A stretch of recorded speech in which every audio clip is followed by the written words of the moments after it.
Assalamualaikum warahmatullahi wabarakatuh.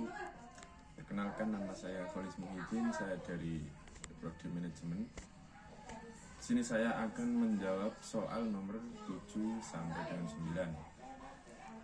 Soal nomor 7 yaitu bagaimana hubungan antara demokrasi dan pertumbuhan ekonomi. Berikan argumen yang mendukung dan menentang pendapat bahwa demokrasi meningkatkan pertumbuhan ekonomi. Langsung saya jawab soal nomor 7. Pertumbuhan ekonomi selain dipengaruhi oleh variabel ekonomi, juga dipengaruhi oleh variabel non-ekonomi seperti demokrasi. Demokrasi mampu memberikan pengaruh yang positif terhadap pertumbuhan ekonomi. Studi tersebut dilakukan di negara-negara maju seperti Cina, Eropa Tengah, Eropa Timur, Afrika Selatan, dan Ghana. Pengaruh positif demokrasi terhadap pertumbuhan ekonomi terjadi melalui pendidikan dan investasi. Kebebasan politik akan tumbuh jika pendidikan dan investasi memiliki kualitas yang baik. Adanya reformasi politik dan ekonomi memberikan kontribusi yang positif terhadap kinerja perekonomian suatu negara. Akan tetapi, sejak Portugis mengalami transisi menuju demokrasi di tahun 1974, telah menjadi gelombang demokratisasi yang terjadi di seluruh dunia. Gelombang demokratisasi ini memperbaharui minat dalam hubungan antara dunia, antara demokrasi, tipe rezim, dan pertumbuhan ekonomi. Beberapa peneliti berpendapat bahwa demokrasi menghambat pertumbuhan ekonomi. Negara berkembang tidak mampu membayar demokrasi karena sistemnya tidak efisien untuk pertumbuhan ekonomi. Perkembangan ekonomi yang cepat di bawah pemerintah yang otoriter di beberapa negara telah disebut-sebut sebagai contoh efektivitas pemerintah yang otoriter sehubungan dengan kinerja ekonomi.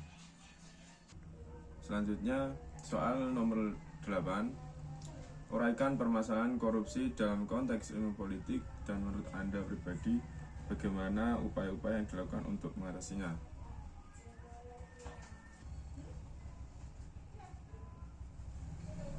Langsung saya jawab soal nomor 8. Korupsi adalah penyalahgunaan kekuasaan publik untuk keuntungan pribadi.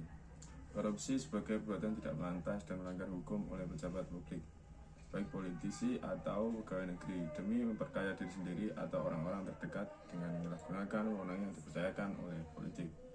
Korupsi menjanjikan, menawarkan, atau memberikan kepada pejabat publik, baik secara langsung maupun tidak langsung, suatu keuntungan yang tidak semestinya, baik untuk diri sendiri maupun untuk orang atau badan lain, agar pejabat tersebut bertindak atau tidak bertindak dalam menjalankan tugas resminya. Korupsi juga merupakan permintaan atau penerimaan oleh pejabat publik secara langsung atau tidak langsung untuk keuntungan yang tidak semestinya, baik untuk pejabat itu sendiri maupun orang atau badan lain, agar pejabat tersebut bertindak atau tidak bertindak dalam pelaksanaan tugas resminya. Bentuk-bentuk korupsi politik diantaranya yaitu penyuapan, jual beli suara, perdagangan, pengaruh, nepotisme, dan juga pembiayaan kampanye. Dampak dari korupsi ini adalah terenggutnya hak strategis rakyat. Misalnya, seseorang anggota dewan terpilih berkat money politik, padahal ada orang yang lebih layak duduk di kursi dewan. Lanjut soal nomor 9, yaitu jelaskan peran regulasi pemerintah dalam mengawasi aktivitas bisnis dan melindungi kepentingan konsumen. Saya jawab pertanyaan nomor 9.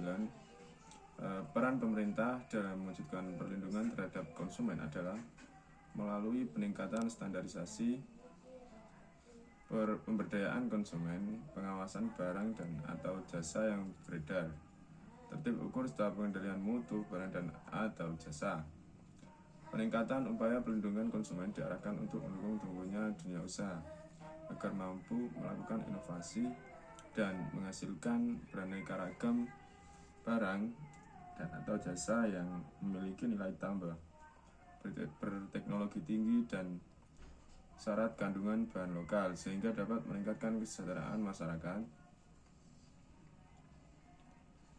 Outcome yang diharapkan dari meningkatkan perlindungan konsumen adalah meningkatnya keberdayaan konsumen, meningkatnya ketelusuran mutu barang, meningkatnya kesesuaian barang beredar dan jasa yang diawasi terhadap ketentuan perundang-undangan, meningkatnya tertib ukur, dan meningkatnya tertib niaga di bidang perdagangan.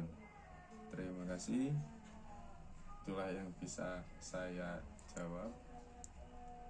Assalamualaikum warahmatullahi wabarakatuh.